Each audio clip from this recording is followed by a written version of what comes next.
Today's video is brought to you by oldschoolgaming.net, the online resource for all your tabletop gaming needs. At oldschoolgaming.net, customers get store credit with every purchase. Great prices, fast shipping, and customer rewards. oldschoolgaming.net. Hey guys, this is the TheMTGnoob here, and welcome to your Dragon's Maze pre-release primer. I am joined, as always, by my wonderful partner, the Coach. What's up, Coach? How do? We are going to take you through a few things, let you know what you should be doing this weekend and how to win. And Coach has a quick announcement before we get started. So, Coach, hit us off with this sweet, sweet contest announcement. All right, we have an altered Olivia Valdarin this week. You can check the website and the contests link for more information about how you can win this. And without further wasted time, let's move right into the Dragon's Maze pre-release primer. Okay, so what are we starting with, Coach? Is it, or is it something else? It is an Izzet. It's actually right now the Dragon's Maze Basics. And we start off. Coach, I'm just too excited to get to the guilds. I'm sorry. Let's slow this down a little. All right. So step one, you choose your guild and you get an ally. Basically, in your guild pack, let's say I want to go Orzhov, I'm actually able to get an ally that is also those colors combinations that go together. So if I pick Orzhov, I can get Rakdos, or Golgari, or Azorius, or Selesnya. The key thing to know is if you're picking a Gate Crash guild, you will get your RTR guild as your ally. If you're picking an RTR guild, you're going to get a complimentary Gate Crash guild. That makes sense, Coach? Sounds correct to me. All right. Woohoo! That was the hard part. All right, now you get 4 Dragon's Maze packs. This will be all your new Dragon's Maze cards. The thing to note in these packs is you actually have the possibility of getting 3 mythics. So if you are that lucky person, go nuts at your pre-release. Do a little dance or something. All right.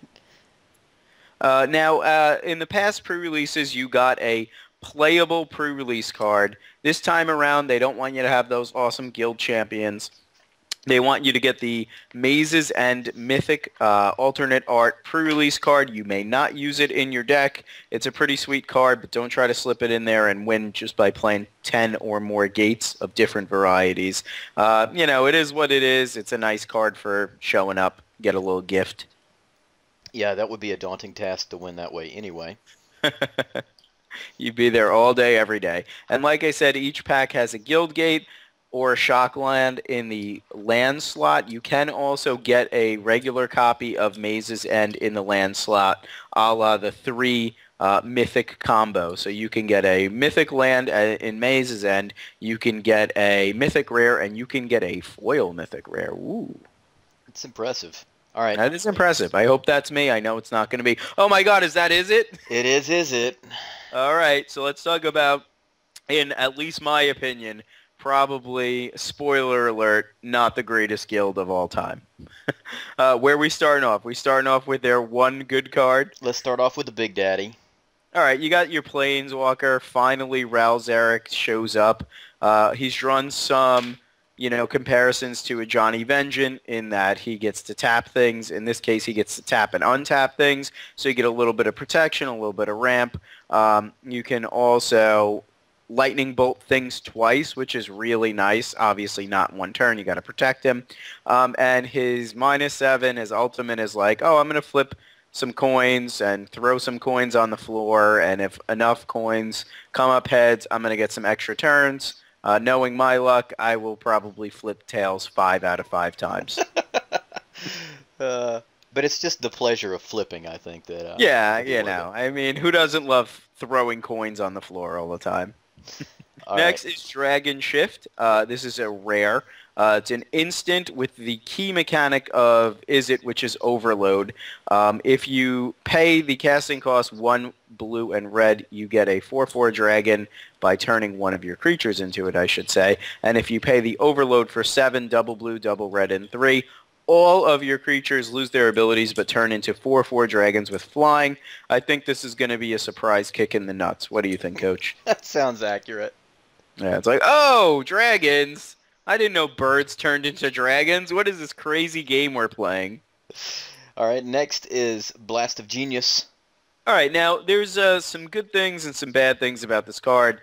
Obviously, it's a pretty high casting cost for a 6-drop, but it does do a few interesting things. First, it draws you 3 cards, and then you have to get rid of one. So you more or less draw 3, look at your hand, get rid of a crappy card, and you're like, oh, I'm pretty happy. I paid 6 mana to draw 2 cards. But the discard actually is pretty relevant, as if you discard a card, it deals damage equal to the discarded card's converted mana cost to a creature or player. So if you draw a card that's a very high casting cost, or you had one in your hand, you can just throw that at their face. So I think this is going to be a card that Izzet players like. I really wish it was an instant, but what are you going to do? When you tap 6 and you're Izzet, not many great things are happening anyway. Yeah, it's kind of a chemister effect there. Mm-hmm. All right, one of the really exciting spells, which is also a new mechanic, which is Fuse. So we'll talk about Fuse for a second. Fuse basically allows you to play both halves of the card, whereas in the past you've had split cards and you could not play both halves. You could choose one side and play that. With Fuse, you are allowed to play the card for either side, or you can fuse it and you pay the whole casting cost. So if we look at turn and burn, it would be 2 in blue and 1 in red to fuse. It does resolve less left to right, and I believe they resolve pretty much at the same time as one spell. I don't really know that they stack. Coach, do you know for certain?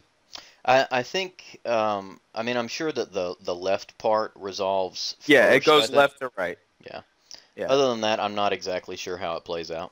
Yeah, I mean, I'm pretty sure it goes left to right, and then you have to counter it because it counts as one spell, or you have to react as one spell. You know, some of them, if they have something this, then that, you might be able to respond, but I'm pretty sure you can't. But with this one, turn and burn, you basically get to shrink a creature and shoot it. So it's a hard removal spell for 5 mana, which is really nice. And Izzet, since it's very hard for them to remove threats other than bouncing them or burning them, and usually the burn doesn't get there. You can also turn their thing into an 0-1 and block, or you could finish them off with 2 damage to the face. Yeah, lots of cool scenarios with this. A lot of people have talked about how it deals with Thragtusk.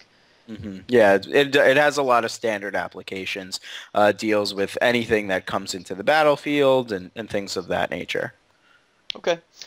Next, we've got Flux Charger. Okay, I'm going to let you take this one, Coach. All right. It's a big butted flyer, a 1/5. So, you know, like most Izzet cards, you want to be casting out instants or sorceries to pump them, the weirds, and so forth from RTR. But you know, it could be a 5/1 flyer, and you have a big marrow bats without the handy ability. You know, you could swing in, somebody blocks. You know, they're probably not going to block a 1/5 anyway. But if they do, you can finish off a big flyer. You can get 5 damage in. I think it's kind of cool. I like this card.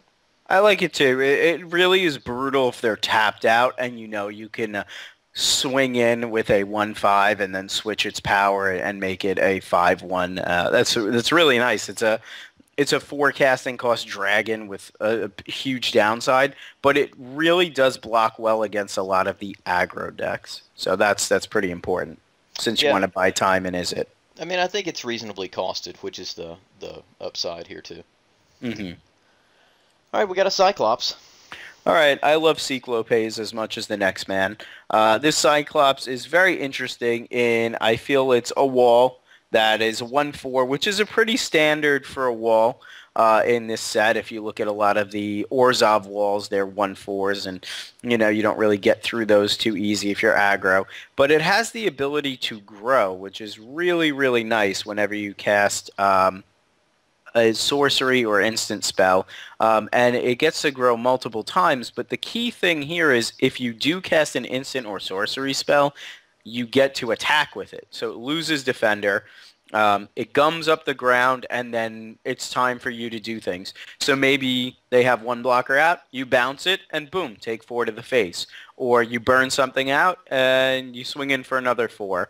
And I think that's the kind of game Izzet really wants to play. I think it's one of the premier commons in Izzet currently. Yeah, I think at common it's actually pretty decent. All right, let's talk about another guild. Moving on, Azorius. Oh my gosh, as you could tell, I'm not a very blue player. These guilds make me quite blue. All right, first up is Council of Absolute, which, I mean, we kind of tried to do like mythic, rare, uncommons, commons for the flow of things. I think this card's very narrow.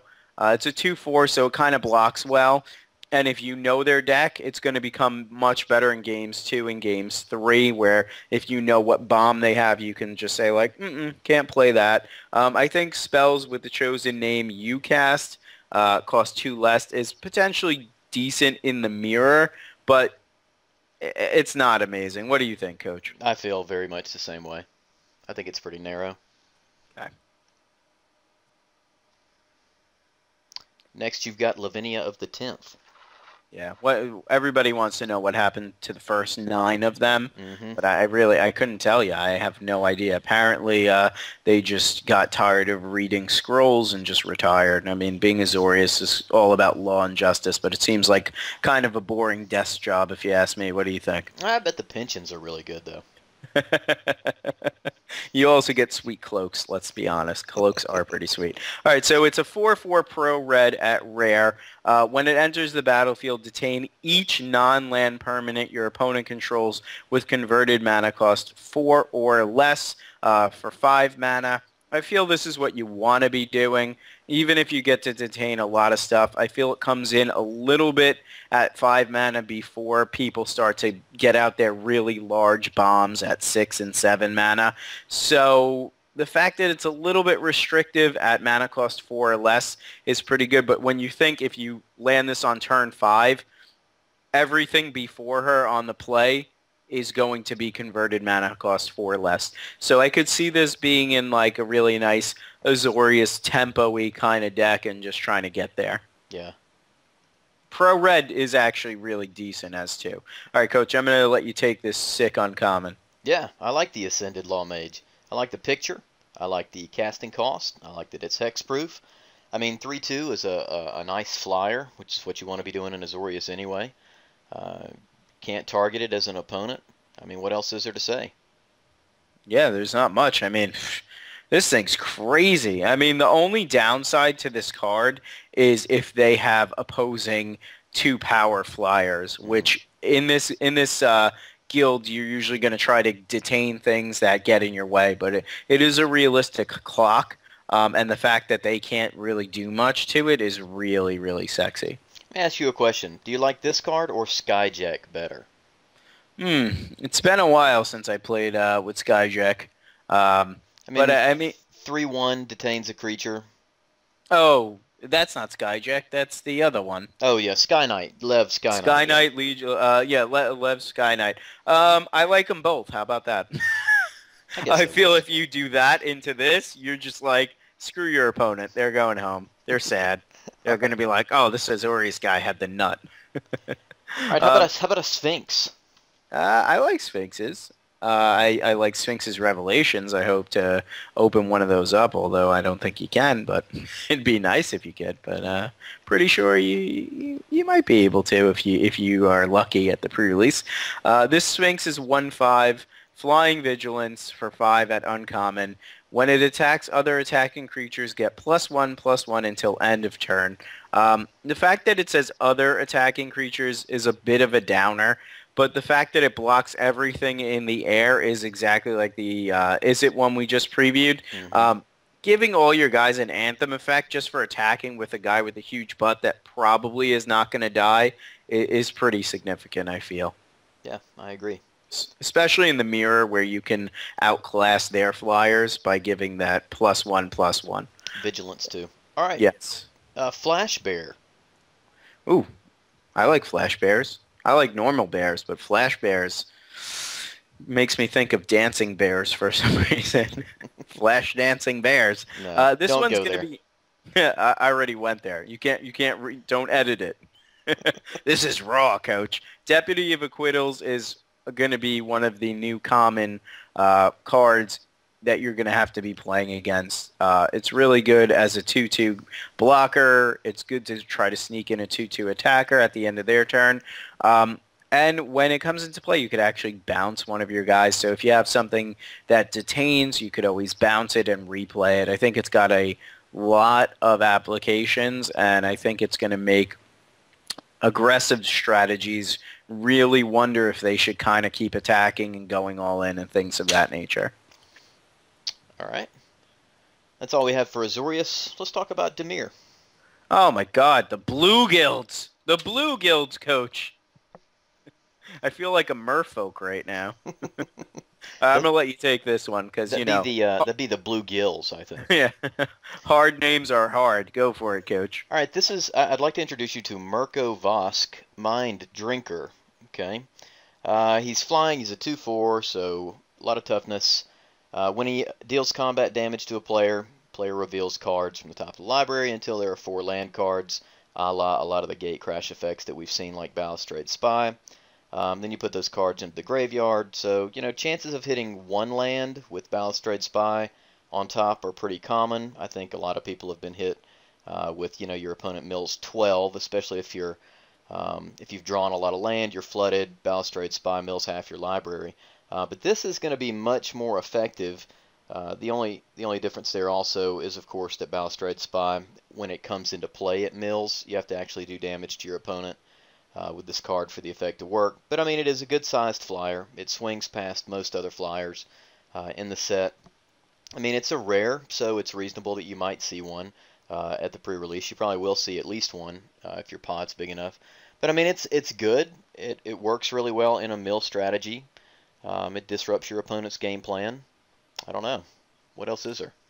Yeah, I think it's pretty interesting. It's a design which I think people are a little bit disappointed with, but I think you're going to see that this card is pretty hard to deal with once it gets in there. There's a lot of ways in Dimir to make creatures that fly get out of the way, whether you're killing them, tapping them, or bouncing them. And once he gets in there, it's going to be pretty big game because you're going to mill a lot of cards off this guy. All right. Next is Warped Physique. Oh my god, I totally look like that now that I've done P90X one time. This is a decent removal spell in that it pumps power and minuses toughness. And X is the number of cards in your hand. Usually when you're playing a Dimir strategy, unless you're like very aggro-ish, which usually does not go well together unless you get a bunch of rogues, you're going to have enough cards, especially cards like Last Thoughts get better with this. Any card draw gets better with this. You can, if you have a large toughness guy, also get in there, and as long as you don't kill them, you can get in there for a lethal attack kind of out of nowhere. I don't think that's going to be the way the card's used, but it is an application that you got to keep your mind, pay attention to it. Right, we have big flyers with a lot of toughness. We've got defenders and cards like that in these colors. So, I mean, I think you could use it that way. Of course, this looks like Agony Warp. It's the same casting cost and a similar effect. Yeah, I mean, throwing this on a Mind's Eye Drake is pretty good. Getting in there for an extra, maybe make it a 6/1 or something like that. Okay, Hidden Strings is kind of like Hands of Binding. I don't think it's as good, but it's interesting. It's a Cipher card, which is the Dimir mechanic. You may tap or untap target permanent, then you may tap or untap another target permanent. Now, the thing about this is you got to play it as a sorcery, so unless you're really getting in there, I don't think it's going to be that amazing. They don't stay tapped, but it does allow you to kind of tap down your opponent to maybe cast a large spell if you're playing against counter magic or removal or something of that nature. It does allow you to untap your things that you've swung in with or untap your lands. So, I mean, I feel like a smarter player than I might be able to abuse this card well. Yeah, I agree with that. I don't think it's quite as good as Hands of Binding, but still kind of interesting. Okay. All right, so let's get back to these fuse mechanics. As Coach was talking, I looked it up a little bit, and it seems like it goes left to right, and if there's a target, the targets resolve separately. That it says targets for the two halves are chosen separately. So I believe you can respond, but I think you can't be like, oh, I want to counter half of it. It also counts as a multicolor spell for whatever reason, in case you're playing like Pyro Convergence, and you can cast half and you can choose different targets. So if I want to cast far on myself and cast away on you, I could do that if I want to target you with both or target myself with both. So there's a lot of interesting applications. My main advice for playing Fuse cards, if you're just new to them, just really ask a judge if you're confused, because I think this is going to be one of the style of cards that gets the most misplays at tournaments, and you don't want your opponent to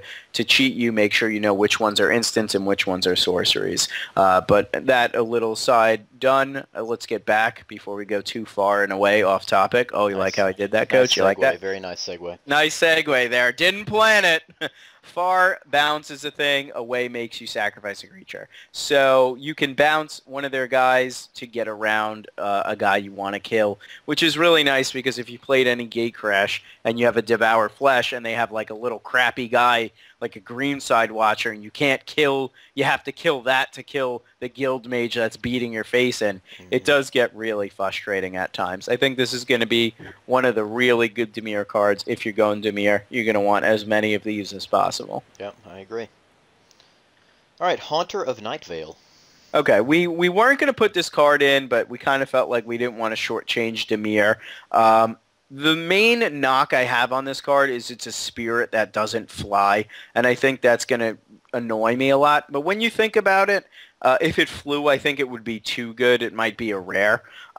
So I think they had to nix the flying. It's a 5 casting cost, 3/4 spirit, which is nothing to write home about. Usually when Gruul or Selesnya or Orzhov are doing things for 5 mana, they're very impactful. But if you played with Jace the Architect at all, you know the -1 ability to power is actually really relevant, and this is an effect that just keeps going on and on and on.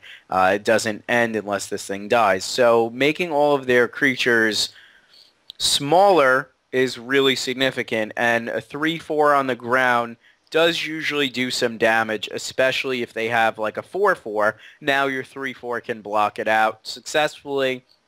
It could kill things and not die if they had, let's just say, a 4/3 for some reason. So I think it's better than people give it credit for. But when you're tapping 5 in Dimir, if you want to be ciphering or milling, I don't really know how great this guy is. Yeah, I wish it was a 3/5. Yeah, I agree with that. But what are you going to do? All right. What are you going to do? Dimir just gets hosed all the time. All right, now we're getting to some non-blue guilds. So now the excitement is going. Woohoo!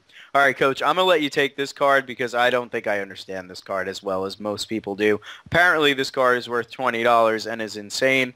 But, I see it. I get it. But I'm going to let you take this one. All right. Well, if it's worth $20, that's a start. So Voice of Resurgence is a 2/2 creature for 2, which is decent anyway. Whenever your opponent casts a spell during your turn, or when Voice of Resurgence dies, put a green and white elemental creature token onto the battlefield with this creature's power and toughness are each equal to the number of creatures you control. So it kind of takes away removals. It kind of takes away your opponent's combat tricks during your turn. I think that's definitely very relevant. You're going to be putting creature tokens, so with Populate, this can be pretty insane. I think it's got a lot of different uses, especially in the standard environment. I think it's fine in limited, but it's much more than just a 2/2 bear. Yeah, at Mythic and at a $20 price tag, this card has to be pretty good. I think the main thing that it does is it makes your opponent play honest, where they can't end a turn, draw a card, end a turn, kill something on your turn. Now, if they do, there's a consequence. Right. And when it dies, it replaces itself, and you have a lot of other creatures out. It actually usually will upgrade itself, which is pretty good. Yeah, I wish the picture was a little better. It's kind of like Leaf Antler Man, but what are you going to do about that? Listen, if you were in the woods and you saw that, you'd shit your pants, honestly. I probably would.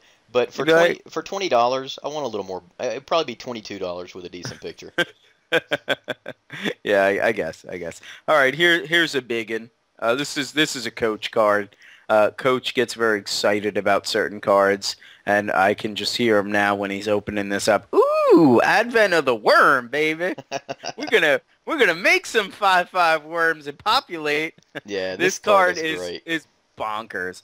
You put a 5/5 green worm token with trample onto the battlefield at instant speed, a la it has flash, a la it is a token, so you can populate this. And if you've ever played against Armada Worm, one of the most annoying things was having to deal with that 5/5 token that they kept populating. It was very, very frustrating. This is a great Selesnya card. This is one of the reasons to go Selesnya, to hopefully open this in one of your 4 Dragon's Maze packs. Yeah, I don't look forward to facing this card at all. You know, I played Beast Attack back in the day, and just instant speed, big beaters. It's just tough to deal with. So I'm a big fan. Big fan. All right, let's talk a little MOA. Yeah, let's talk a little MOA about Bronzebeak MOA. Now, the verdict's still out on this one. I mean, I personally think it's fine. I think the fact that it allows you to get +3/+3, and not limit you to one creature. It's whenever another creature enters the battlefield under your control, it gets +3/+3. So a 2/2 for 4 sucks. But if you play like a bird token and populate, so let's say you play this and play Eyes in the Skies, instant speed, you're swinging in for 8 with an 8/8. I mean, that's just ridiculous. You know, if you have something like a Growing Ranks or anything with populate, or even if you just play another creature, you're beating him with a 5/5. I think people are going to say this card is too easy to remove to be really great, but if you have a lot of instant speeds populate things, I think it's going to be a really nice beater at the 4 spot. Rich in shenanigans is the Bronzebeak MOA. All right, here's another split card. This is one of my favorite split cards. Ready and Willing. It's just so good. It's just so good. Both sides. That's why it's a rare. The Selesnya side, we're going to talk about it both sides now, even though it's a little out of turn, because there's a good shot if you're going Selesnya, you might get paired with Orzhov. Creatures you control are indestructible this turn. Untap each creature you control. So not only can you get in there during combat and blow them out, but if you want to, you could get in there and then untap your guys and blow them out on their attack step. So it's just going to really lead to some game over situations. And Willing allows you to give your creatures Death Touch and Lifelink. So if you get them both going together, you have indestructible, untapped, lifelinking Death Touch creatures. So there's no way your opponent's winning after you cast this. You can also do this to counter like a Supreme Verdict against the Azorius player and all sorts of stuff like that. Just so good. Yeah, I agree. All right, Unflinching Courage. I'm going to let you take this one, Coach. All right. You know, I'm a big fan of the Loxodon Warhammer, or I was back in the day. This is an aura enchantment. Creature gets +2/+2 and has trample and lifelink. I mean, it is an aura, so you can get 2 for 1. It's a possibility, but you know, when you're talking auras, it's nice and cheap. I think with what is it? Ethereal Armor in the set also as a possible card at common you might see. I think this pairs well with that. It's a good aura as far as auras go. Yeah, I mean it's like the aura from way back in the day, Armadillo Cloak, which gave you 2/2 and trample, and whenever enchanted creature deals damage, you gain that much life. So they've pretty much cleaned up the wording and more or less just reprinted Armadillo Cloak.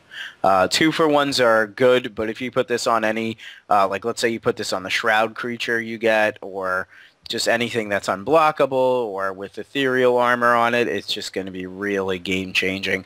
And the fact that it tramples is really nice as well. You can basically have a one-man army with this card if you put it on a large enough creature. It's going to make for some crazy life swings and blowouts, I believe. All right, let's leave the Conclave and go into Golgari. All right, Deadbridge Chant.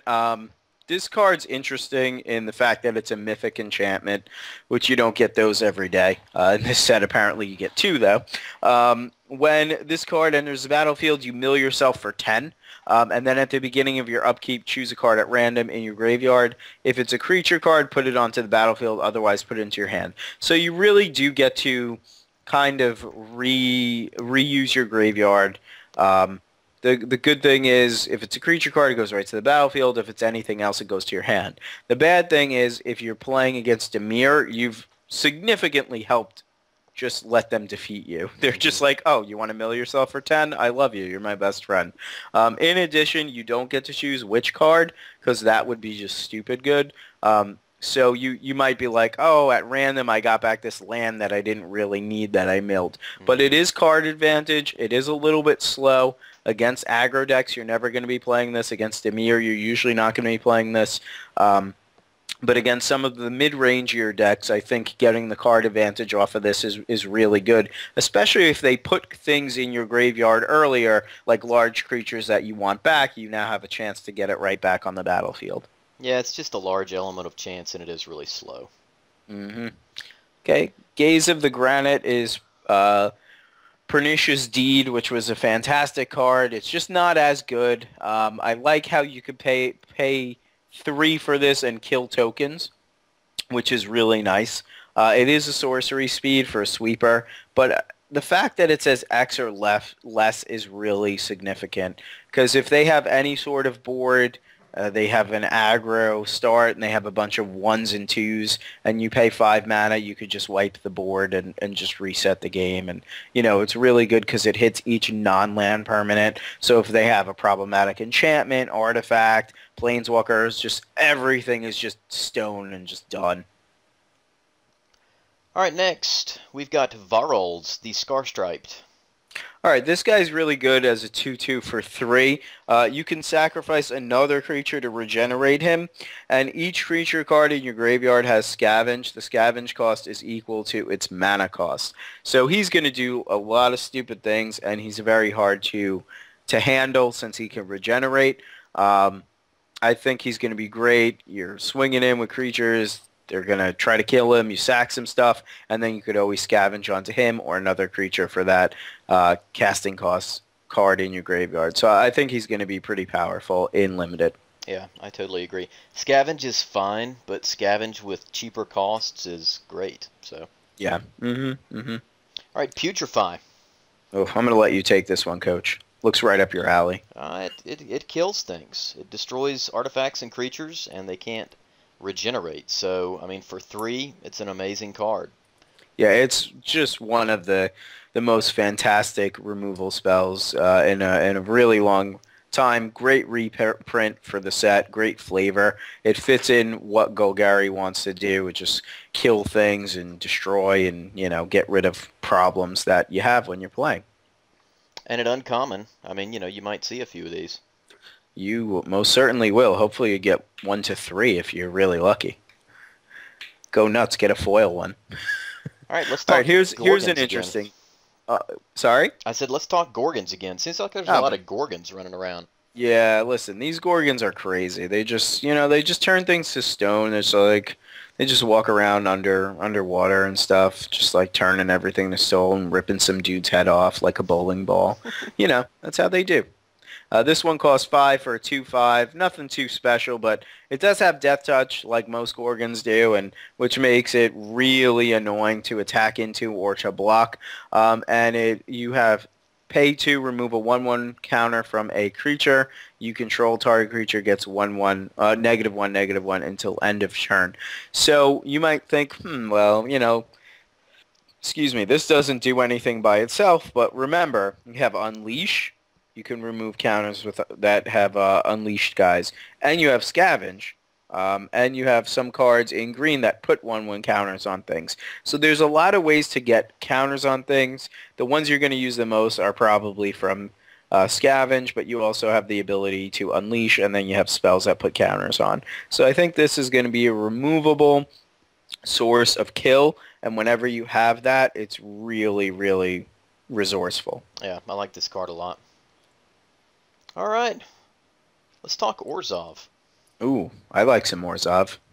Let's talk about an insane amount of cards in Orzhov. All right, I'm going to let you take the Blood Baron, Coach. All right, Blood Baron, 5-drop. Lifelink protection from white and from black. And as long as you have 30 or more life, which is not all that common, and an opponent has 10 or less life, he gets +6/+6 and has flying. So if you're not dead by then, he's going to pretty much figure out how to get that done. Yeah, he's just a jerk in the mirror. Yeah, absolutely. If you're playing against Orzhov and they drop this, you're just like, all right, you're probably just won the game because you opened Mythic, you jerk. It's a good dude. The fact that he allows you to one-shot kill things is really nice. And he does have relevant protection from most of the removal in the set. There are some cards that still can kill him, like, Turn and Burn and things of that. There's some, the new Lightning Helix deals 4, but it also is white, so it's like, how can I kill this guy? You got to usually kill it during combat or some tricks like that. But lifelinking and having a 10/10 flying lifelinker is pretty nutty if you can get there. Yeah, if you can get there. You've got, let's say I'm at 31 and you're at 9. I mean, at that point, I have a 10/10 flyer. You dead. Yeah. Yeah. It's just insulting at that point. Go home. All right, Pontiff of Blight will help you get there very easily. 2/7, that is a large toughness on a creature. 7 toughness is almost impossible to deal with in this format without just a straight-up kill spell. You got to be careful. There are some Blood Rush things in Gruul and those colors that can still kill this, but it is a 6 casting cost rare that has Extort itself, but it gives other creatures you control Extort. So you play this out. All your guys already have Extort, most likely, but the ones that don't now have Extort. It's like, hey, nice Corpse Blockade. That sucks. Oh, with Pontiff of Blight out, it's another Extorter. Mm-hmm. And then you play something cheap, and you just, put 5 Extort triggers on the stack, and you just really take over the game like that. Yeah, I like the picture, too. I think the pictures in Orzhov in this set are pretty amazing. Yeah, they are really nice. The artwork overall, I feel, is strong with this set. I just wish the cards were a little bit better, but we'll talk about that more at the end. All right, Obzedat's Aid. Okay, don't get confused. Obzedat does not have AIDS. Just putting that out there. Important distinction. Don't spread that rumor. He blinks in and out a lot. When you blink in and out a lot, there's a good chance you end up with some sort of disease. Am I right, Coach? I don't blink in and out a lot. I don't even know what to say to that. Coach, you're a married man. You blink in and out once in a while. Am I right? Like, hey, Coach, I would like to have more babies. Do you mind blinking in and out tonight? You got it, honey. All right, this one's sick because it returns a permanent from a graveyard to the battlefield. Any graveyard. So it's like, oh, nice, awesome bomb that I've killed because I have removal for everything. I'll take that now, thank you. Seems pretty sweet. Just a good, solid rare overall. All right. Fuse card. Profit and loss. All right. You talk about this one, Coach, because I've been doing all the fusing. All right, well, Profit's a little bit of an instant pump spell, and loss is a little bit of an instant kill spell. So, I mean, it's reasonably costed at 5 to swing in. Shenanigans. Yeah, Shenanigans is right. It's like, oh, I'll plus all my guys after blocks, and I'll also -1 all your guys. So the fact that it's just the 2-point power toughness ratio swing is it's just ridiculous. And remember, with split cards, you can cast just half of it. So if you want to just cast loss and kill a bunch of tokens, that's fine. If they have no board and you want to just cast an Anthem effect on your guys, pump all your guys, go for it. I mean, really, I like the casting cost on this card. I think it's very fair. Yeah, I agree. All right. The best picture in the set, in my estimation, Maw of the Obzidot. Just getting my belly. Am I right? Yes, Austin absolutely. Powers throwback. Absolutely. When you're at the pre-release and you're telling people to get in your belly, they're not going to know what the F you're talking about. But you show them the card, and they'll be pretty happy then. I would not want to have to go up that escalator of doom. Does not look fun. Anyways, he's just a 3/3 for 5, which kind of sucks. But you sacrifice a creature. Creatures you control get +1/+1 until end of turn. This guy allows you to block with things, and then, you know, it allows for profitable attacks and profitable blocks. It's not amazing where it's like, oh, wow, I'm so glad I got this card. But if you're blocking and then you know that guy's going to die, you can pump all your other creatures and make blocks and attacks more profitable for you. All right. Sin Collector at Uncommon. Okay, I think this card's going to be hit or miss at your pre-release. He's going to be really great against some matchups, like the matchups that usually have instants and sorceries in hand. It's going to be a really nice standard card. That's why we wanted to talk about it briefly. But a 2/1 that comes into play and exiles one of those cards is fantastic. Just for like standard applications, let's say you're playing against Junk and Junk Reanimator, and it's your turn 3, and you play this, and you grab an Unburial Rites and just remove it from the game. Your opponent is just going to be like, all right, well, that's very problematic. And with things like Restoration Angel, you can blink them, keep going, doing things of that nature. You know, it's pretty strong, and I think it's going to be impactful out of the boards in Standard. But I still think a 2/1 in Orzhov that gives you information from your opponent's hand is really nice, and occasionally you will hit something pretty substantial because usually people play instants and sorceries and don't cast most of them by turn 3. I agree. All right, Tithe Drinker at Common. Pretty good card here. Well, you would play, you know, a Syndic of Tides, which is a 2/2 and easier to cast, or you would play a Screecher, which is, you know, a 1/2 flyer and easier to cast. And I would think you would definitely be playing this. It's a 2/1 lifelink, and it extorts. The 1 toughness is going to be a really big deal, as it doesn't trade out well. It doesn't really attack well. If they have, you know, no board, it finally gets in there. But the fact that it's a 2 casting cost extorter is really where you want to be in Orzhov, because it allows you to get the party started early. All right, let's change guilds. Changing playstyle considerably. Let's head on into Boros. Oh my goodness. You want to turn guys sideways and just not play that slow game, then play Boros at your pre-release. All right, here's the other mythic enchantment we were talking about. Legion's Initiative. It's red and white. This makes your Boros Reckoner a 4/4, which is stupid already, and it basically makes it an unkillable 4/4. So it's pretty annoying. It makes all your Assembled Legions tokens 2/2s, which is also annoying. So I think if somebody has this and they have like other of the Boros cards, it's just like, really? Nice Sky Knight Legionnaire hitting me for 3 in the air. Nice anything that, you know, it's just nasty. It really is a nasty card. You might be saying, well, hey, it's a mythic. Why is this card a mythic? I remember way back Honor the Pure, which cost 1 and white and, you know, pumped all my white creatures. Why is this better? Well, if you look at the second part, you have red, white, exile this card. Exile all creatures you control. At the beginning of the next combat, return those cards to the battlefield under their owner's control, and those creatures gain haste until end of turn. Now, there's a lot of applications for this. Usually, this is great protection against a Wrath effect. Another thing is you get to reuse creatures. So if you have a nice come into play ability, you sack this or exile it, and then your creatures get to come back in and get another ability, which is really fantastic with things like Thragtusk and Huntmasters and things like that. I know we're going a little into the green realm, but there's many creatures that do things when they come into play.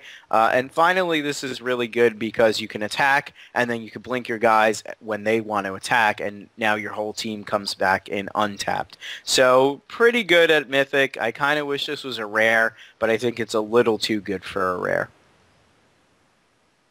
All right, Tajik, Blade of the Legion. Yeah, I'm going to let you take this one, Coach. I mean, he's indestructible, and his battalion effect is crazy.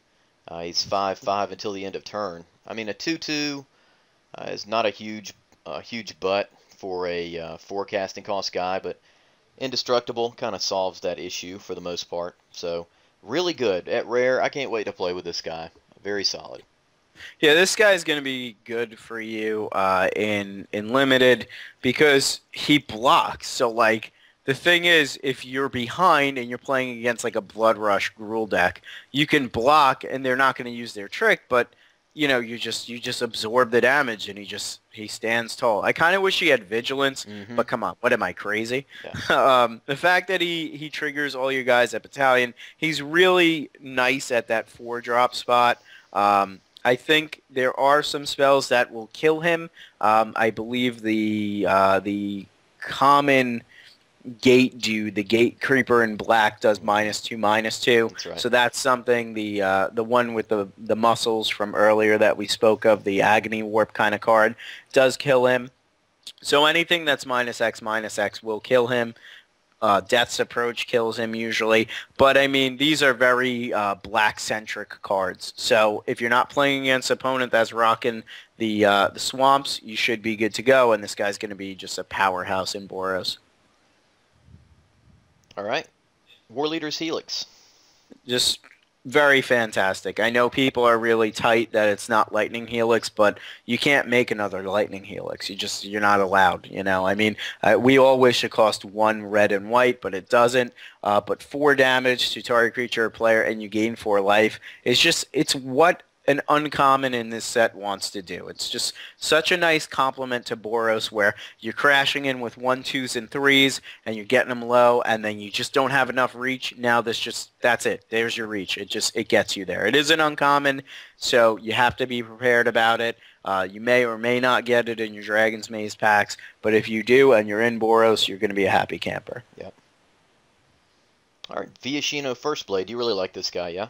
I love this card. It's a common, and it's a 2/2. When it comes into play, it gets +2/+2, so they can respond to it by, you know, killing it and things like that. But it's just a 4/4 haster for 3. It triggers Battalion. It fills perfectly with that Sky Knight Legionnaire role where, you know, now it's like, oh, they're setting up for a battalion, but now you have to deal with 2 hasters at the 3 spot, and this one just cracks in as a 4/4. Nothing can block this guy profitably on turn 3. There's no thing in this set. I think there's like a 0/5 blue wall now in Dragon's Maze. Yep. But I mean, outside of that narrow card, this guy is just fantastic. He just wrecks things. Yeah, it makes me almost want to go Boros just to be able to play these guys if I pull them in packs. I mean, the thing is, if you have 4 packs and you get like the same print run, like you get pretty lucky, you might end up with 2 or 3 of these guys because they're commons, and you're just like, all right, now I just win. Yeah. He's just so good. All right, Blaze Commando, a late edition. Yeah, he's we added him because he was getting some talk on forums and things like that. He seems like not so amazing, but when you think about it, more or less he does do a lot of work. He's a 5/3 for 5 at uncommon. Whenever an instant or sorcery spell you control deals damage, put 2/1/1 red and white soldier creature tokens with haste onto the battlefield. So let's say you have something like, I don't know, Turn and Burn, and you want to use the burn spell. You burn them, you deal 2 damage to them, you get 2/1/1 tokens, and you're bashing with this guy. You're swinging for 7 power. the 2 tokens are going to trigger Battalion. If you have 2 burn spells, now you have 4 1/1s. You have 9 power. He does get pretty nasty. And in all honesty, in Boros, I know you don't really want to be playing Boros at the 5 spot, but what are you losing? You don't get to play a Thunderfist. You don't get to play a Nav Squad Commandos. This is severely an upgrade from those 2 cards. Mm-hmm. Reminds me kind of like the Cyclops. Yeah. Yeah. Oh, I forgot about that guy. Mm-hmm. It attacks for 1 less, but it's got a really good effect. So. Yeah, but Cyclops beats the crap out of this guy in a fight. Well, I guess that's true. Because he's a 3, he gets to be a 3/6. Oh, Cyclops, what are you gonna do? All right. So next, we're gonna move to Gruul. All right, this has to be the cards that I want to be playing with the most in the set. I like to turn guys sideways. I like to blood rush. And I really, in my personal opinion, I feel Gruul got the most in the set. You can completely disagree with that, but I really feel like Gruul benefited a lot from Dragon's Maze. We'll start off with the Savage-Born Hydra. It's an X Mythic, X Red Green, so it basically comes in as an XX, where it has double strike, and you can pay 1 green-red hybrid to give it another 1/1 counter. You can only do this as a sorcery, or else it would be like a mythic. Let's just hope they never freaking come out with that, like a super ultra Yu-Gi-Oh! Mythic kind of deal. But it's just nasty. This card wins games. It just wins. If you're playing against an opponent that has no removal, like Simic, like they just sit there and they're like, all right, good game.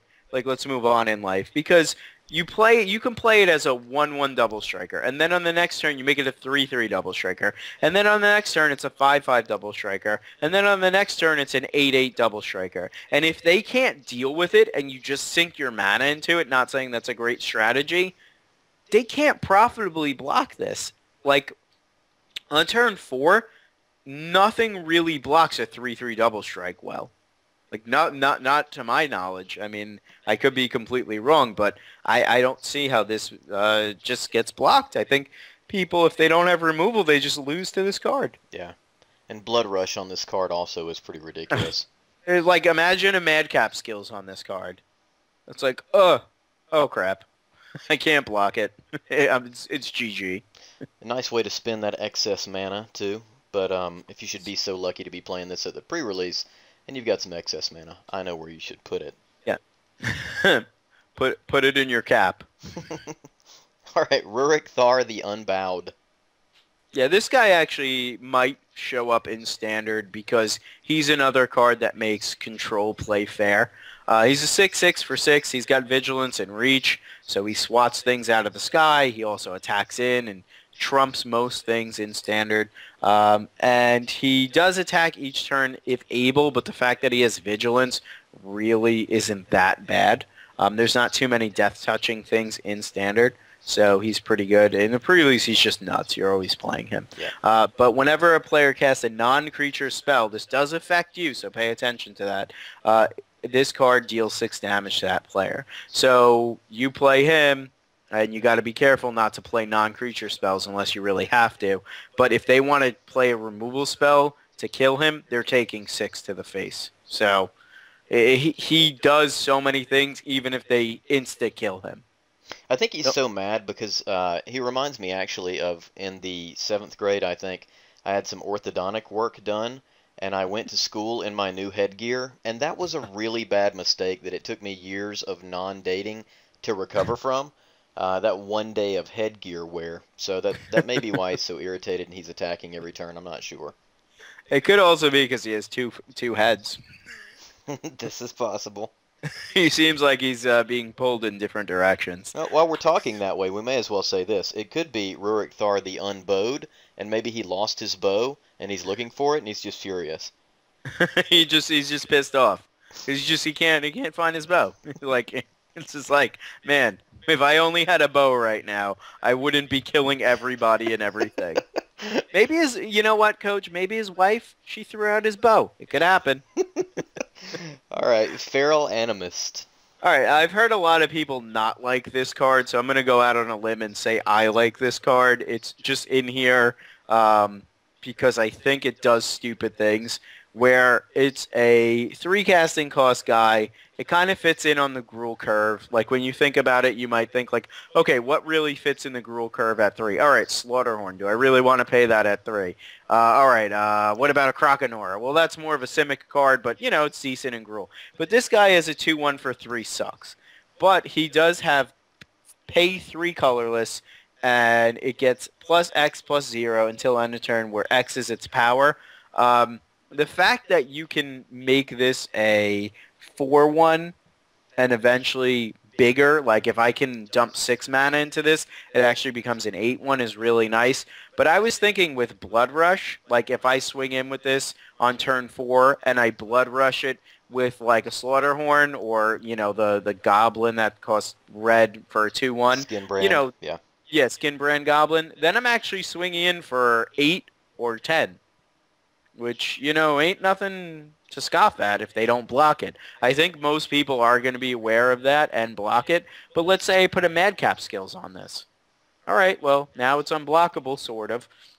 And it, you know, it's a 5-1. All right, well, I'll buff its power, and now it's a 10-1. So this guy really does have, like, some little interactions that you could play around. I think he's a really good top deck late in the game if you have like a clear board after, let's say, like a Merciless Eviction. The thing is, he just has such weak toughness, so he might want to get on his Riot gear before he actually does anything.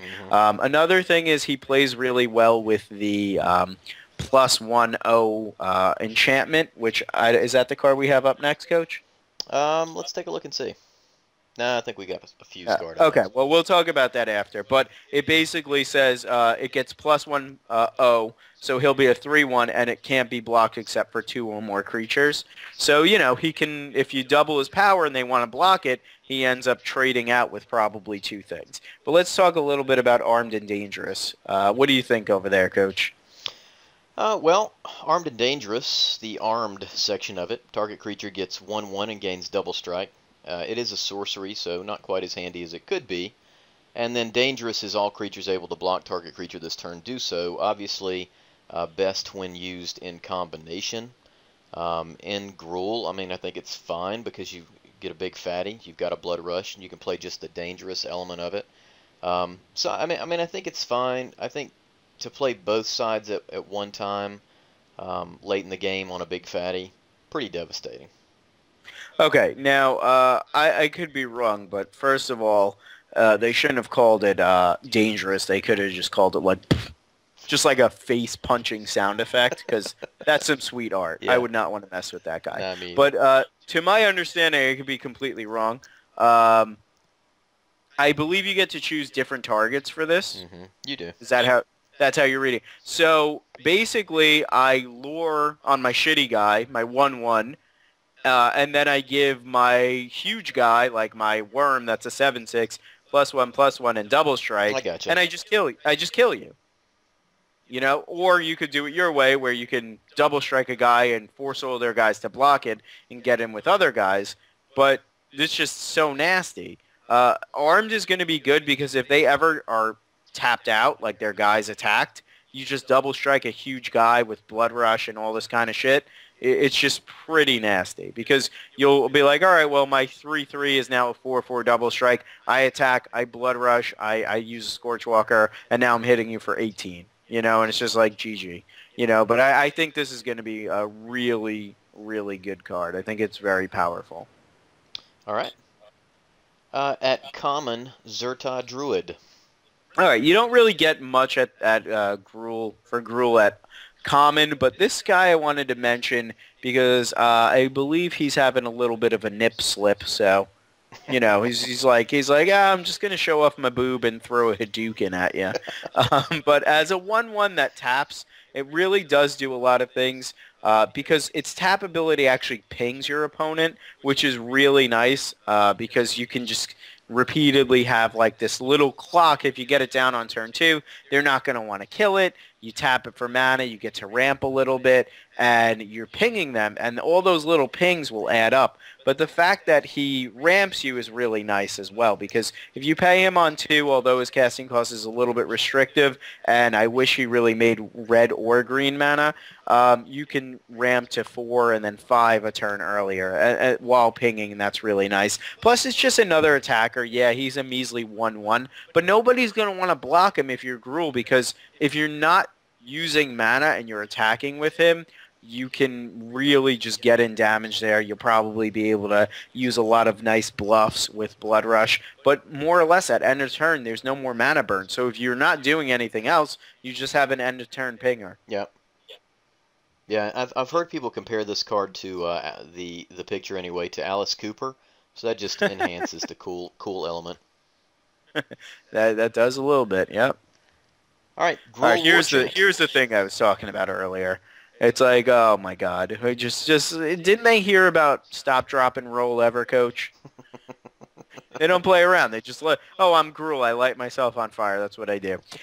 Each attacking creature you control gets +1, +0, and can't be blocked except by 2 or more creatures. So, like we were talking about the earlier guy, he gets +1, +0, so he's a 3/1 now, and he can't be blocked except for by 2 or more creatures. Usually, if you can pump him, he's going to trade out with 2 guys, so you get a 2 for 1 there, which is nice. You'll have to invest a little bit of mana, but this is really good, especially if you have guys that are large. It's kind of like madcap skills on an enchantment to an extent, and I really like how you don't have to attack each turn or some stupid drawback like that. Right.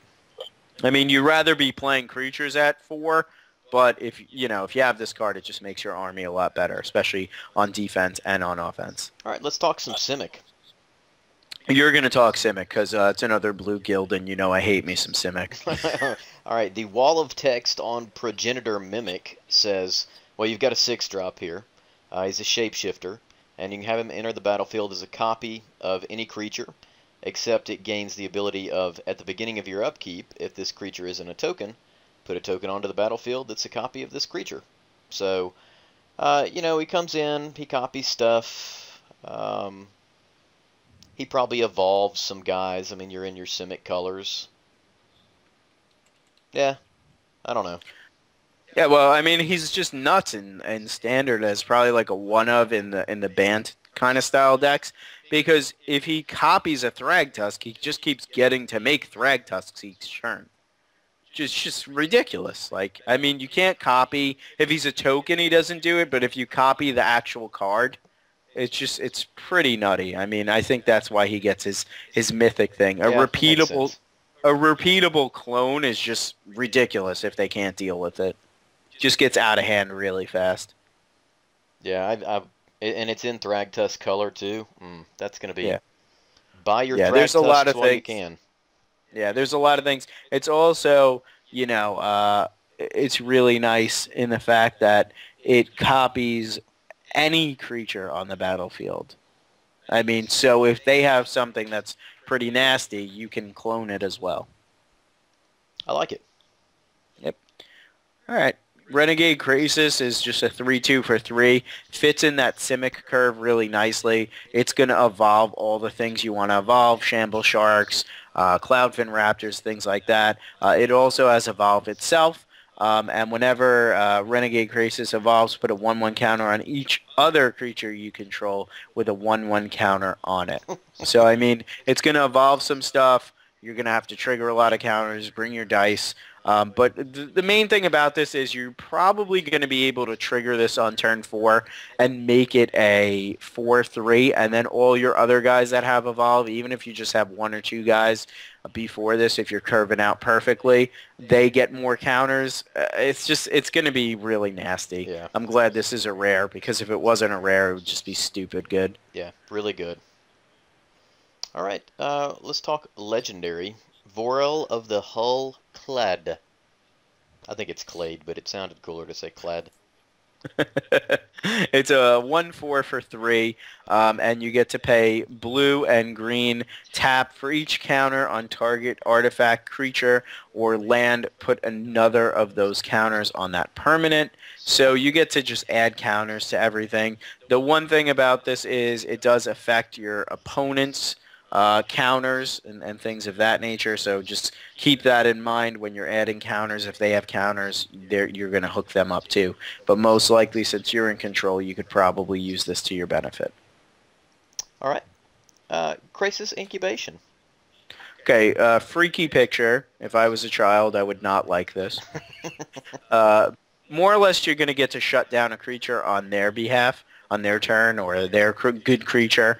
Enchanted creature can attack or block, and its activated abilities can't be activated. It is a little expensive for this type of effect, but you can also bounce it back to your hand. But if you do, that creature gets 2/1/1 counters on it. So you gotta, more or less play around with this. I think you're going to see this more as a hard removal spell than anything else. Yeah, I agree.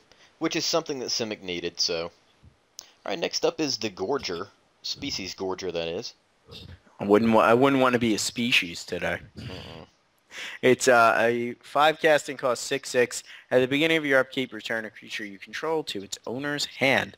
So this guy evolves almost everything that I could think of and their mother in Simic, and you can continually bounce this a la, what was it, the Phantom, the big guy, the 5/5? Mm-hmm. And just keep doing it. You can bounce things that have come into play effects. You can bounce things with enchantments on them. It's really a solid guy. As the only way you're going to run into problems is if you have one other creature in play and then you play this and they kill your other creature, you're going to have to keep bouncing this. So just keep that in mind. But if you're playing Simic, you should have enough creatures in play to really make this bonkers. I think the backstory on this is the beginning of Jabba the Hutt's career. Alright. Beetleform Mage. Pretty cool card here. Yeah, Beetleform Mage. I don't know why they're showing his booty off, but I mean, can we get different art? We know you're a human insect wizard, sir. You don't got to show it off. You don't got to flaunt it. But I guess if you got it, you should flaunt it. Mm-hmm. He's a 2/2 for 3 in Simic.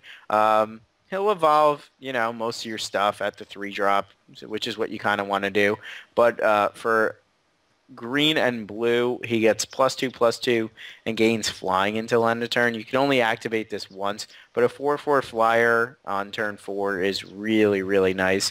If you have Frilled Oculus, you know that card was such a house to deal with because of the 5 toughness. But with this one, it kind of just flies over everything. It also blocks really well against the blue-white flyers decks, the Azorius decks that you're going to see. So I really do think this is a great common in Simic. I have to say, from this set, the best thing I think are a lot of the commons are just so good and strong. Yeah. All right, Bread for the Hunt. I like bread. Me too. You got to have it if you're going on a long hunt, especially. I just feel so bad for that guy in the background. He just like woke up from a cryogenic chamber, and this dude just like, listen, dude, I'm just gonna F you up right now. It's cool, right? Listen, I got a 1/1 counter on me. It's cool, right? He has like a badge that says like 1/1 counter on the front. We just can't see it. Whenever a creature you control with a 1/1 counter on it deals combat damage to a player, you may draw a card. This is just going to be insane in Simic. The one thing I don't really like this card is the spot in the curve. I think you're going to play this if you have 1 or 2 guys out, and it's just going to be like GG, like, I have a Cloudfin Raptor into a Shamble Shark, and I can't evolve my Shamble Shark if I play this, but if I wait a turn, it's just like a surprise, and it's just like a punch in the face. Yeah. I think it's going to be better in the later game where you have a few guys on the field, and then you drop it kind of like as a surprise and shock them, and then you just swing in and draw 2 or 3 cards. It's going to pay for itself. It's going to be a really, really nice Simic uncommon for you if you draft it or get it in your Dragon's Mage patch. All right. Wrapping up, let's go to Rakdos. Oh, is this Rakdos? This is Rakdos. We're playing Rakdos. Master of Cruelties ain't playing around. He is very cruel. He's a mythic, 1/4, first strike, death touch, so he just kills everything in combat. But remember, if they double block this with, let's say, 2/4/4s, he will die because you'll only be able to kill the first one, then the second one will kill it. But he does have the restriction of only attacking alone, but if he does hit, their life total becomes 1. However, he is a little bit cursed because he can't kill your opponent.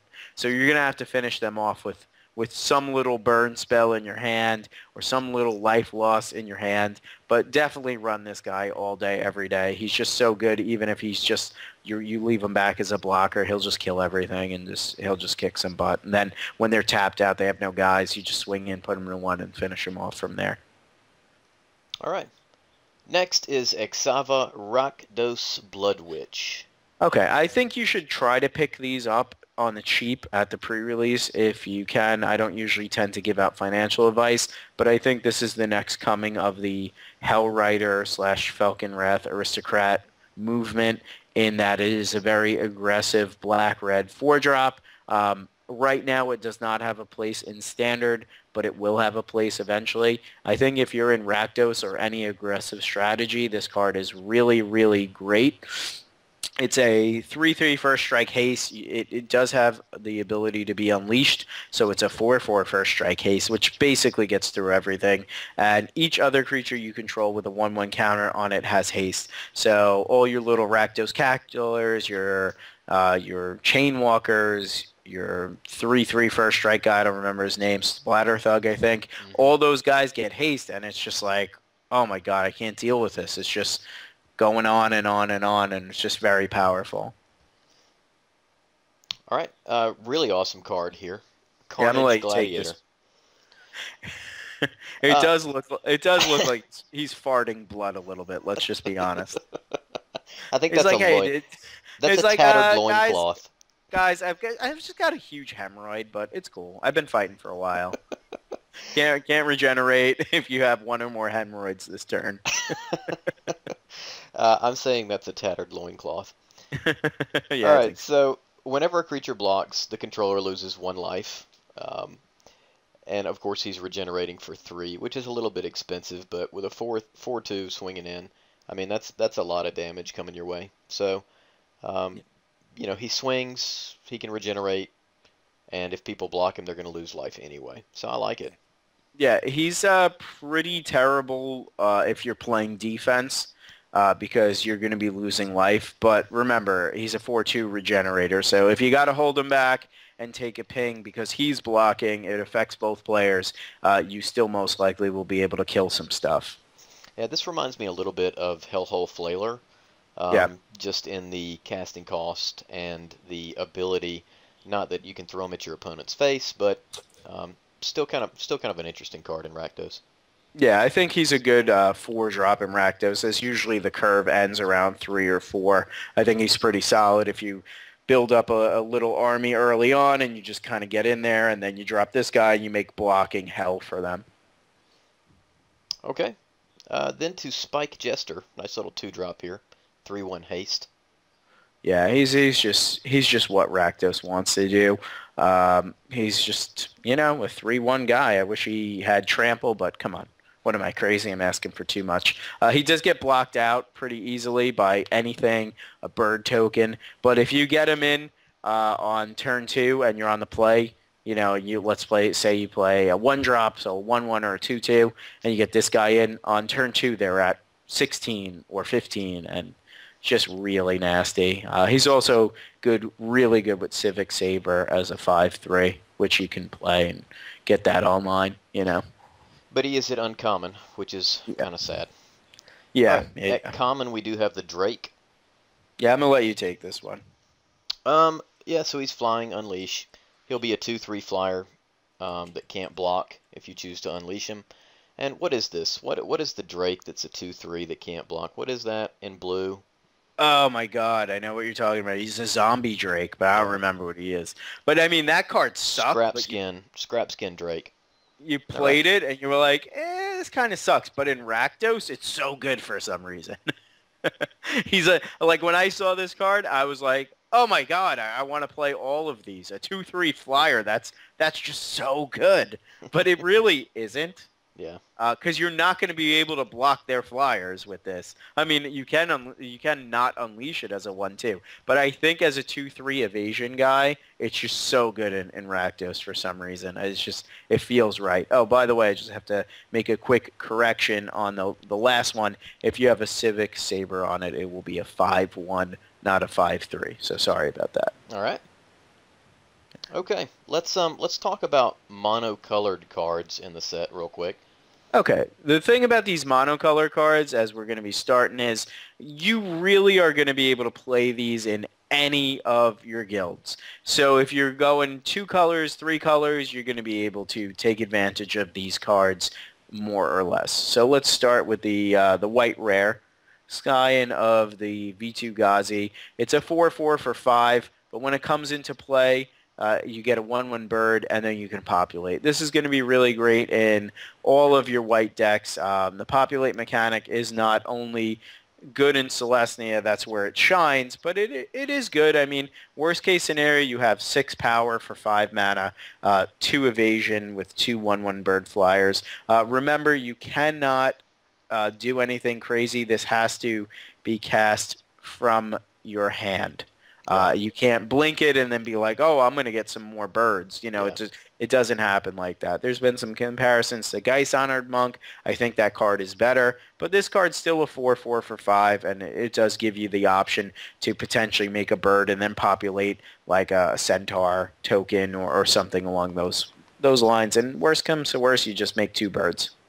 Yeah, it's an extremely rich man's version of Seller of Songbirds.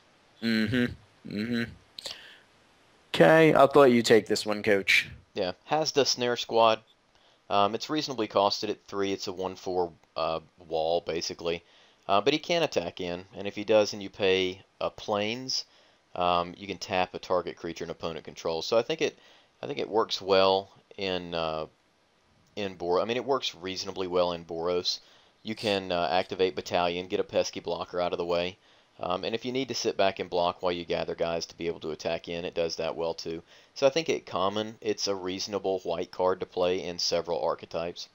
Yeah, and it also, just keep in mind, you can only pay it once. So if you had multiple of these guys, you can pay it more than once because you'd have different iterations of the same ability, but you can only pay it once. So, and the good thing is, when you're swinging in with this, most likely they're not going to be dying. And people are probably going to just be chump blocking this or blocking this with like a 2/2, and nothing will really happen. But getting a problematic blocker out of the way is really important in most matchups, especially with aggro decks. I mean, it's not ideal. A 1/4 in an aggro deck kind of sucks, and it does use some mana, but it does allow you to get in there, and it is another pretty good guy for Battalion since it won't die. Okay, and in each of the monocolors, we're going to talk about the Gatekeeper cards. So this one is Sunspire Gatekeepers. Yeah, this one's just, they're all 2/4s, and they all trigger if you control 2 or more gates. This one's a 2/4 and puts a 2/2 white knight creature token onto with vigilance onto the battlefield, which is really nice. You're getting 4 power, 6 toughness for 4 mana if you control 2 gates. In addition, you're getting a populate target. So in Selesnya, this is a really fantastic card. Okay, let's move to blue.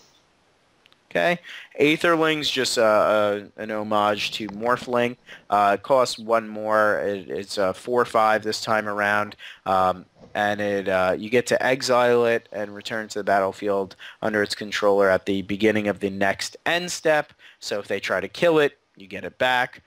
It's unblockable, and you can grow it or shrink it, and it's just really, really nice. I think you want to play this as a 7-drop. This way you could protect it for 1 extra blue. But worst case scenario, you play it on 6, they kill it, and you're disappointed. But it more or less it should read as a 7-drop, in my opinion, because you want to definitely not just play it and then leave it exposed like that. All right, Coach, I'm going to let you take one of your favorites. Well, I mean, I think this is just pretty standard, the 3-drop 2/2 flyer. Yeah. I think it would, I think it works well in in several of the blue. You got Azorius. You got to have these guys that are flyers in order to get in. You're detaining your opponent's ground guys. You need some guys to get in. So I think in the RTR block we had several 2/2 flyers in Azorius, and so this just kind of keeps that spirit alive in Dragon's Maze. Pretty standard. All right, now the Gate Creepers in blue are the Opal Lake Gatekeepers, and yeah, they just when they come into play, they're also forecasting cost 2/4s, as they all are. They're a cycle. This one draws you a card. You may not think that's really great, but it actually is pretty substantial in a blue archetype because of the 4 toughness. It does block really well, and you want to gain card advantage. And if there's any way you can bring this back to hand or blink it and replay it, it is substantial card advantage over time. But even if you just play it once as a 2/4 and get no benefit from it, it still fits that problematic 4 slot where you're playing like a clinging in enemies and you're like, oh, this kind of sucks. But if you play this guy in any of those archetypes, in Simic, it'll usually evolve because of the 4 toughness, and it usually blocks well. And when the board state is clear, you can swing in with a 2/4, which is really nice. Okay. Let's talk about black here. Blood Scrivener. Yeah, he's a mouthful. You're going to play him because he allows you to get back in the game when cards are low. And when you have 2 cards, instead of drawing, you get to, pay a life and draw an extra card, which is really, really fantastic. When you have no cards in hand, you're just like, oh, man, this sucks. You get to get back in the game and only take a point of damage. Really nice. Yeah, and it's reasonable. It's 2 for a 2/1. I mean, it's not bad. Yeah, it brings in the early beats. Like, this is going to be really good in Rakdos, where you nut your hand on the table and then you're just out of gas and then you just get right back in it with a big can of beans. All right. Fatal Fumes. Okay, Fatal Fumes, speaking of beans, and am I right, Coach? That was nice. That was a good one. Target creature gets -4/-2 until end of turn. So this kills things like the indestructible, what is it, Tadjak? How do you say it?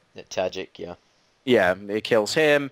It kills a lot of things, and it shrinks things that are problematic in combat and allows you to reasonably deal with larger powered creatures without losing your guy.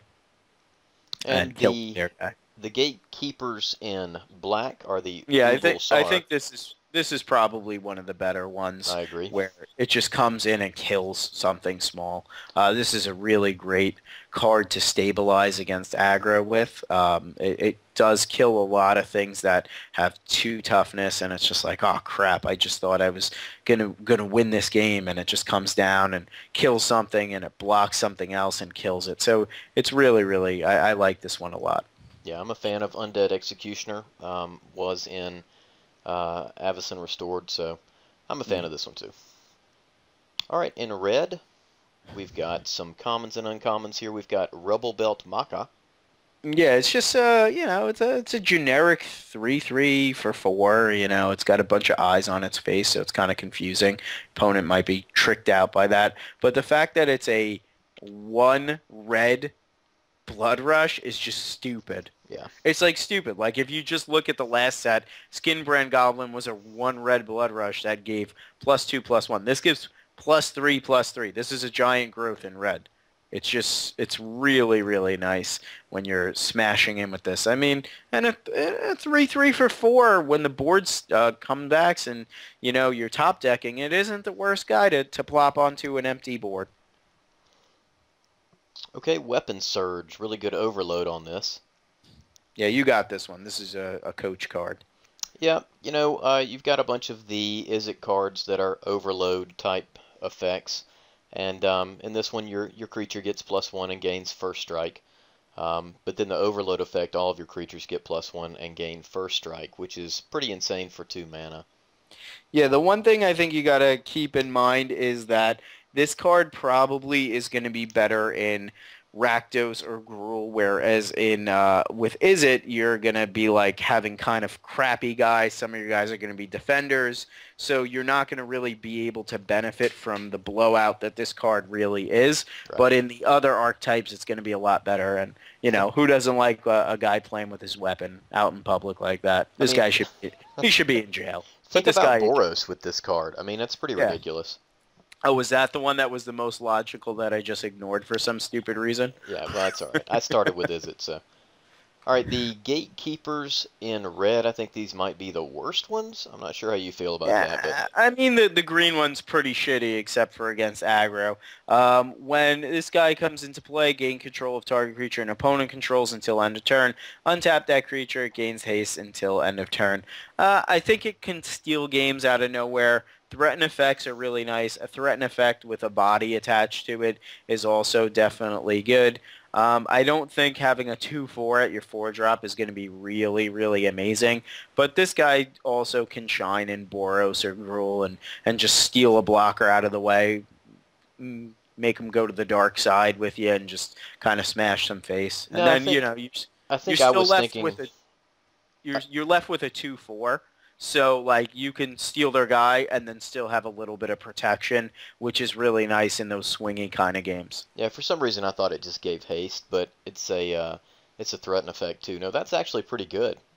Yeah, it's way better than the green one, which is just like gain 7 life. It's like, okay. This one's of which, let's move on to green. All right, Battering Krasis is a 2/1 trample fish beast. They going crazy over there. Mm-hmm. Something fell into the gunk, the genetic ooze, and more or less it fills the Croconora spot nicely. If you don't get the Croconora, and it just more or less is really nice, and just gets there. I think the cool part about this is that the picture on this, I think, was from. I mean, I thought I saw this guy in Attack of the Clones in the arena. I don't know, but I think he was in there. He looks like a shamble shark with legs attached.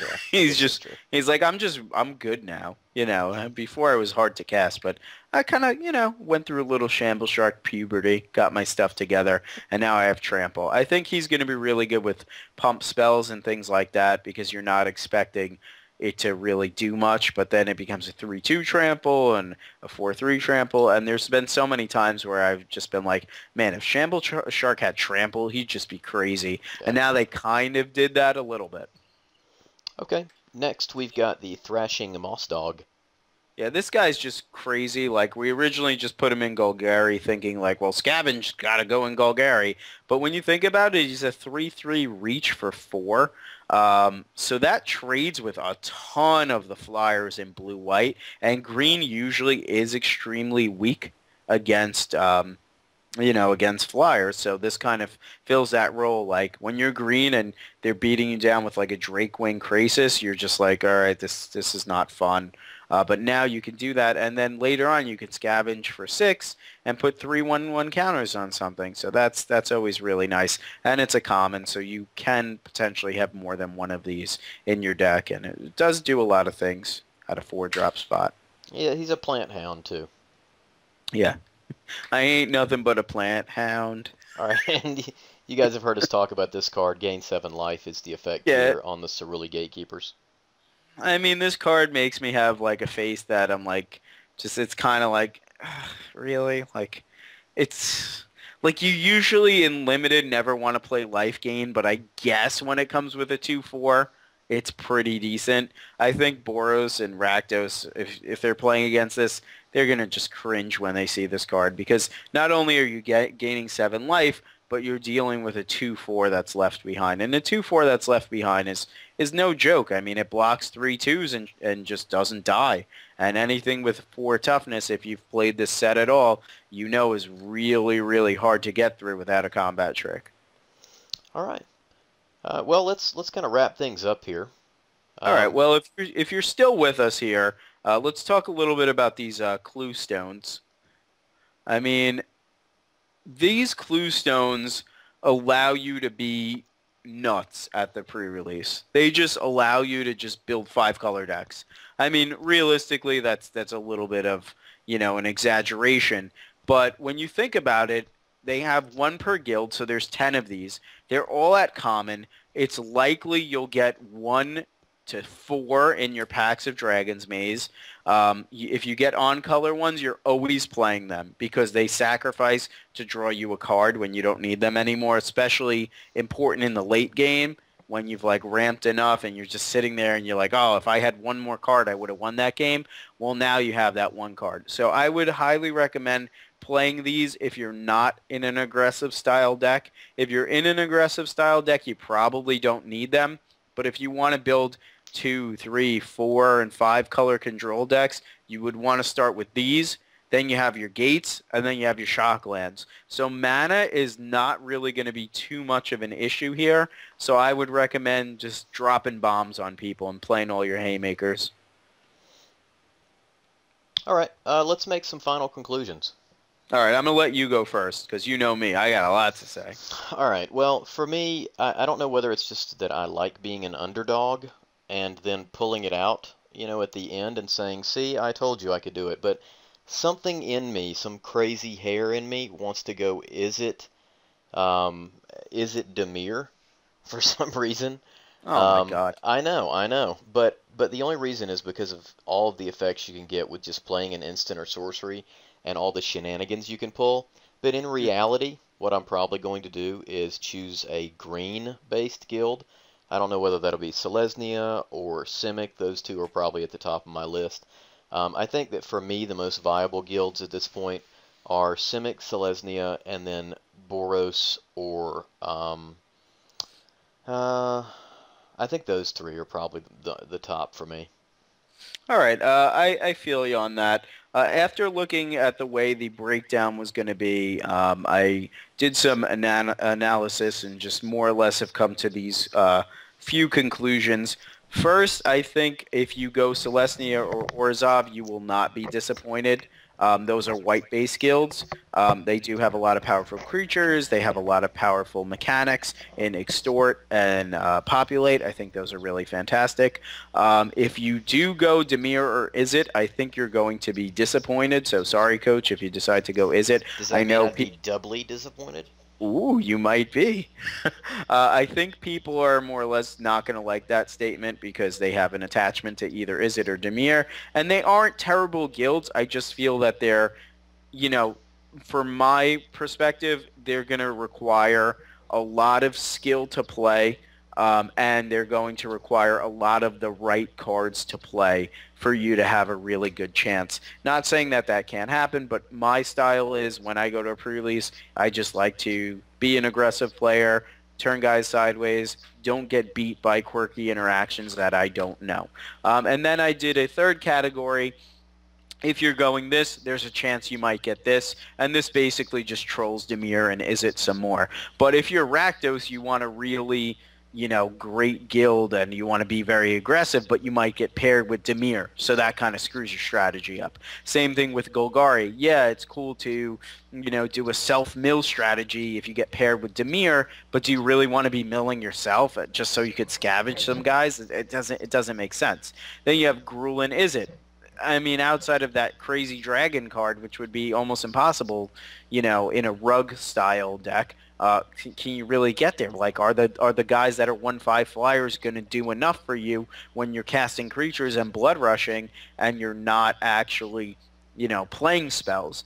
Then you have Boros and Izzet, which may not seem the worst because you get to bounce some of their guys, but Boros and Rakdos have really stringent mana requirements in the early game. Like, you're playing white and red cards or black and red cards. How are you going to be casting these blue cards that do things like, Hands of Binding would be great, but what if it screws up your curve? Can you really afford that? And then if you have Simic and Izzet, I don't think that's going to be the worst. I think that's going to be a decent combination, but Izzet really doesn't add much to the evolved creatures. Like, yeah, you get a lot of toughness, but that's not how Simic wins. Simic relies on curving out and things like that. So if you get Izzet and you get some card draw and stuff like that, it might be worth it. But I think those are kind of hit or miss. That being said, I think I might be going Selesnya, Gruul, or Orzhov. I feel if you want to make money from the set, you're probably going to be going Boros, as you have a chance at, Reckoner, and a lot of the rares in Boros are pretty decent. But Orzhov, in my opinion, has just the best removal in the set. You can get paired. I just love living the dream of being able to cast Stab Wound and extorting people. It just seems really, really sweet. There's also the possibility I might open an Obzedat, which I'd be happy with. And then Gruul, in my opinion, got a lot of new cards that I'm excited about, and that just seems really fantastic. And Selesnya was just dumb good in the past, with Populate and V2 Ghazi Guildmage and things of that nature, where I think it would be a really strong guild to go with. It was a strong guild in RTR. That being said, we really appreciate you staying with us for this whole time. We want you to voice your opinions. Let us know, obviously, if we screwed anything up, as talking for a bunch of time we tend to make a few mistakes, but we really want to hear what strategies you're going to go with, what you think are some quirky card interactions we might have missed, some cards that we hit home runs on, or some cards that we just missed the bus on. And don't forget about that, Olivia, and make sure you check out our website, TheMTGnoob.com. So this has been the MTG Noob here with Coach.